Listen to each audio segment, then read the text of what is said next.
Hey there, my name is Heather Feather. I am the owner of Rare Bird Medicine, and today's topic is the frame. What is the frame you are placing your beliefs, your perspectives into?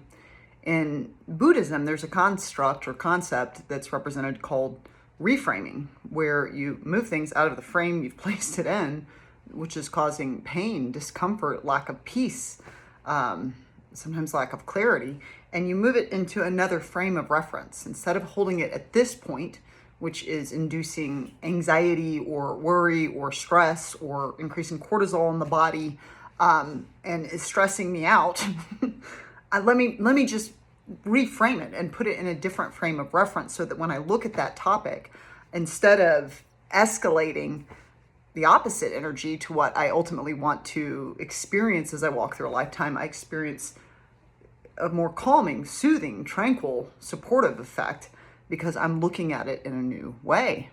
This is in the element of creating and manifestation. What you think about and feel about, you bring about. So that's air leads to waters, which becomes the earth of the manifest realm of form. But we can fire up a new idea. We can have a new way that we think about things, which leads to new feelings and therefore new manifestations and experiences. And it's interesting because this week I was given the opportunity, a coworker after 3 decades of being vegetarian has decided to eat meat. And so I recommended grass burger, which is where you can go if you're going to have your first burger, get a grass-fed burger, support soil health. The animal led a happy life. All things will die. But that animal, having led that healthy life, walking on the soil, has stamped its feces into the soil, which creates microorganisms. Those microorganisms pull carbon monoxide out of the air, utilize that carbon. And so it is extremely environmental and supportive and conducive to the health of our planet. And so just supporting this two-legged's vision after 3 decades of having a lot of care about the way he influences life, thought that would be a good choice. And as we were enjoying this lunch at Grassburger, one of the things, nobody's surprised, one of the things that I was talking about is holography. And it's like, I was just talking about quantum mechanics and saying, like, from a quantum perspective, you know, this is science. It's 99.999 plus % emptiness. Atoms are made of subatomic particles. Those are made of 3 quarks. All of that is comprised, everything you've ever witnessed with your eyes is comprised of, if we but round up, 100% emptiness. Are we so certain that we're here? Is a common question from Heather Feather to the universe. Are we here, you guys, if we're made of emptiness? Are you sure? Weird. So what is interesting is that his response to that was something I didn't expect or something I don't often hear. And Heather Feather loves a new perspective. I love having the advantage of, as I've often said, walking in shoes I don't walk in, that I might evolve on concepts and constructs and frames of reference that I've placed in my own belief matrix of what I hold to believe true. I study quantum mechanics. I understand it in this way. Therefore, I believe this. And he was saying, I don't really believe in quantum mechanics. And I was like, what? He said, I don't believe in quantum mechanics. Now, if you've seen on Gaia television, David Icke's Escape the Matrix, one of the brilliant things that David Icke has us consider is that your textbooks were handed to you. And what if they were handed to you to create a certain type of thinking that actually leads to imprisonment and enslavement of your consciousness?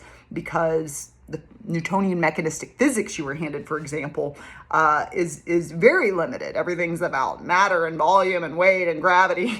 And it's not about quantum waves of probability collapsing into particles based on consciousness. And there's a disconnection in the Newtonian mechanistic physics from the influence of consciousness on the wave of probability becoming a particle in the field. And so, but he was saying that science is very self-congratulating. It's kind of, I find often like atheistic, very scientific minds have a similar frequency to like a hardcore Baptist mind. Like those that really believe what they believe tend to intensely believe it and have a component of righteousness in the matrix, which I find to be true of most two-leggeds. The ego tends to be kind of righteous in its frame of reference, right? He was saying, I feel like science is so self-congratulating, self-advocating, and it's quantum mechanics is just a further step of science pretending like it is the law and the way and the truth, and I don't believe in it. And I was like, this is interesting because I love rebellion against the norm. I love questioning. I love openness. I think a component of intelligence is being open outside of the spectrum of the frames of reference that you've chosen, because the ego likes to agree with itself. And so in order for, I believe, evolution to occur, there's got to be some component of willingness to receive outside of the design that we've made.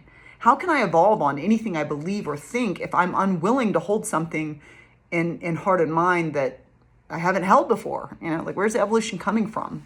It comes from contrast. It comes from the beauty of exploring something my mind hasn't explored. I loved this new frame on quantum mechanics and marinating on it quite a bit. It was like wild.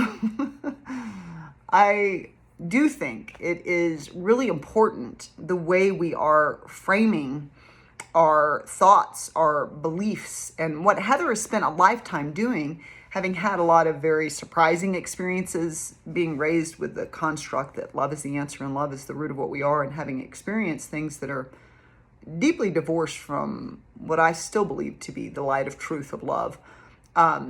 Things in this realm can certainly be in a state of dissociation from the truth. I still believe love is the truth, but I think that many beings are operating in a delusional state of abdication of separation. And that delusion of separation causes dissociation from the root of love that is back of all things, from my perspective.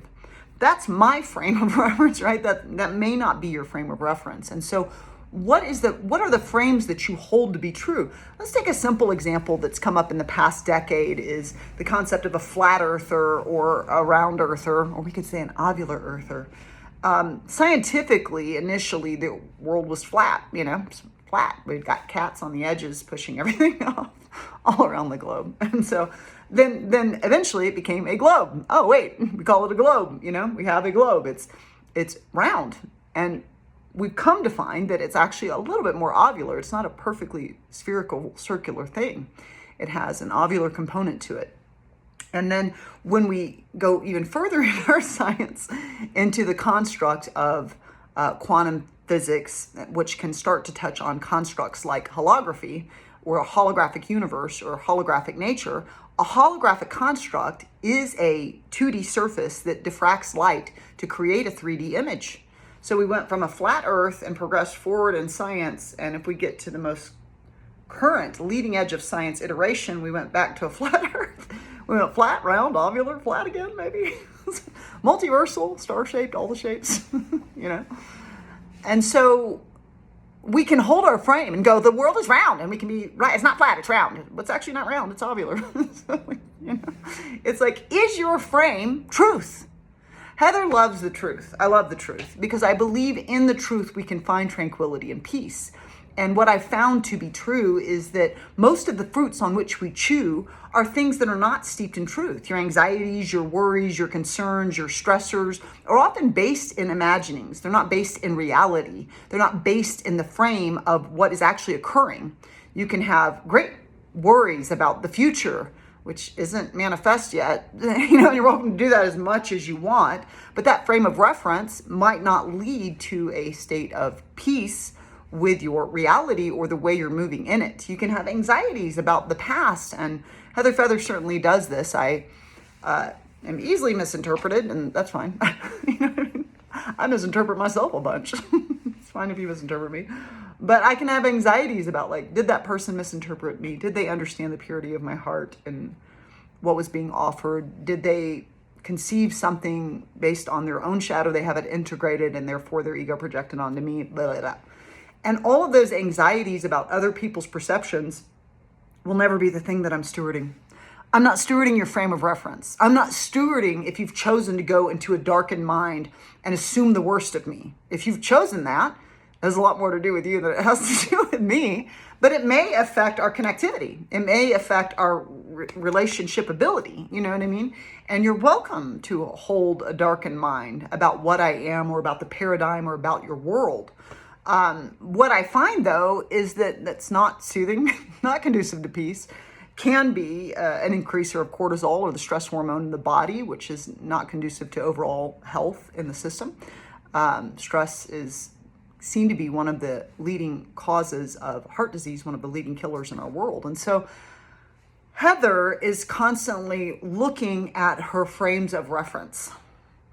And I'm considering in my frames, are there any things that I'm holding to be true that perhaps need a reframe? One of the largest pieces of reframe that I've seen in my field is assuming the worst versus assuming the best.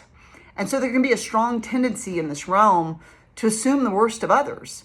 You know, people in my past I couldn't trust. Who are you? I'm not sure that I trust you, and I'm going to frame you as bad guy until you show me that you're trustworthy. And it's like, well, that's a frame you can choose. But just because you've had an experience with your relationship to trusting the self and trusting others in the past doesn't necessarily mean that's the current iteration of education you are experiencing being a conscious observer of your world.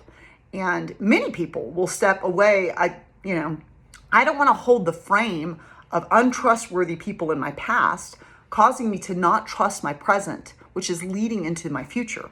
That can create a lot of undue and unnecessary thoughts and feelings that don't serve the reality that I want to walk and breathe in this life. Not serving me, right? As somebody that is spending a lot of consciousness, always considering like what I intend to be unconditional love in form, and to be unconditional love in form, what does that mean for me physically, mentally, emotionally, and spiritually? How do the quadrants of my existence show up in relationship to my intention for how I want to walk in the world? Sometimes Heather needs to be more mindful of how she's honoring the physical temple. Am I hungry? Have I met my needs? Have I slept? My self-regulation starts with the word self, because if it's to be, it's up to me. So I've got to do that self-regulatory work to ensure that Heather walks into any space or the grace of any connectivity and relationship in a regulated way. Am I breathing? Did I drink water? Have I met my needs? Am I hot or cold? Am I paying attention to the base of Maslow's hierarchy of needs, of meeting my needs with the opportunity that I have, so that I can move into these higher archetypes of more spiritual works because my needs have been met, And so I want you to think about people in the river of your life and how you framed them. One of the places I see this show up is that we can frame someone as a bad guy or a good guy, or, this person, it's like, pick any person, doesn't matter the person. The reality is every human I have found is a complex matrix of things. And even a being that expresses many separate states of consciousness, whether that be genitalia separation consciousness, whether that be culture separation consciousness, whether that be XYZ, whatever walls you're building between the all that you are subatomically eternally connected to, those separate states of awareness tend to compound us versus them, and a component of fight. I am right and you are wrong. It can steep one in some component of dualism. But I've found that every being I've ever interacted with has the ability to express shadow and light. You can express fear. You can express not your highest self in a given moment of now. And you can express the agape, divine, unconditional love that is accessible to you as well, and also at the helm. And so I'm asking you today, are there any ways that you have framed people in the river of your life that you know? People outside of the river of your life, how much attention are you giving that? If they're outside of the river of your life, how much attention do they really warrant? How much power are you giving them with the seeds of your consciousness that are collapsing waves of probability into particles, if quantum mechanics is true? Who knows? And so it's important to stew on the frames that you choose, because some compound discomfort, pain, agitation, aggravation, and you are the director of what type of frame you're choosing. I do believe each topic is not necessarily dualistic in nature, but we are in a dualistic realm that will tend to plug those things into the helm of how we hold our world. And when we remember the multifaceted crystalline nature of how we can hold any given topic, what that means is we can move from this facet of the crystal, which is stressing us out and upsetting us, and reframe it over to this facet of the crystal, and maybe hold it in the highest and best, and maybe see that maybe that person I haven't seen seen all of them. I don't walk in their shoes. I don't know everything. Let me consider that they may also be a blessing. You can always subscribe to Rare Bird Medicine on YouTube. I'm Moon.